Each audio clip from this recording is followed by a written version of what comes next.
اب آج کل وہ حقے کا بھی بڑا سلسلہ عام ہو رہا ہے.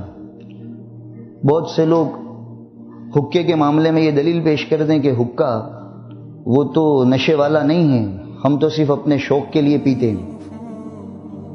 تو یہ یاد رکھیے، اگر حقے میں نشہ ہے تو اس کے حرام ہونے میں کوئی شبہ نہیں، وہ یقیناً حرام ہے.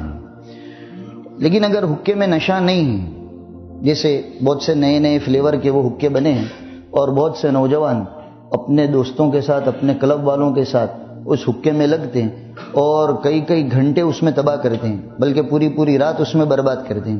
اور جب کسی سمجھانے والے کے سمجھانے پر جب کوئی بات ان کے کان میں پڑتی ہے تو جواب میں یوں کہتے ہیں کہ ہم کوئی گناہ کا کام تھوڑی کرتے ہیں، کوئی نشے کی چیز تھوڑی ہے.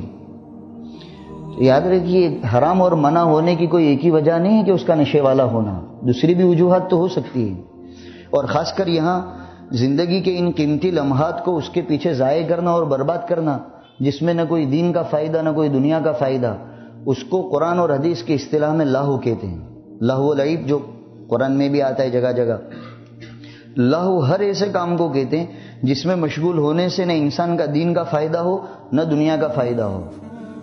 اور علماء نے لکھا ہے لاہو کے حکام کے معاملے میں، جس لاہو میں ہم مبتلا ہیں اگر وہ کفر تک پہنچاتا ہے تو یہ لاہو بھی کفر ہے، اور اگر یہ حرام تک پہنچاتا ہے تو یہ لاہو بھی حرام ہے. جہاں تک یہ پہنچائے گا وہ حکم اس پر لگے گا. اب یہ حقہ نوشی کے معاملے میں پتہ چلا کہ بہت سے نوجوان جن کی شروعات اسی حقہ نوشی سے ہوتی ہے اور آئندہ چل کر پھر یہ ذریعہ بنتا ہے نشہ والی چیزوں کو استعمال کرنے کا اور اس میں مبتلا ہونے کا. تو اس پہلو سے دیکھا جائے تو بھی منع کیا جائے گا حقہ نوشی سے. اور اس کے علاوہ اپنے زندگی کے ان قیمتی اوقات کو اس کے پیچھے لگانا، اور صرف 5-10 منٹ کی بات نہیں ہے، آدھ گھنٹہ 1 گھنٹے کی بات نہیں ہے، بلکہ ہمارے نوجوان بھائی تو خوب میرے سے زیادہ اچھی طرح جانتے ہوں گے کہ گھنٹوں اس حقے کی مجلس میں ہم اپنے اوقات کو لگاتے ہیں، پوری پوری رات، خاص کر وہ سنیچر کی جو عشاء کے بعد سے دور شروع ہوتا ہے تو صبح تک.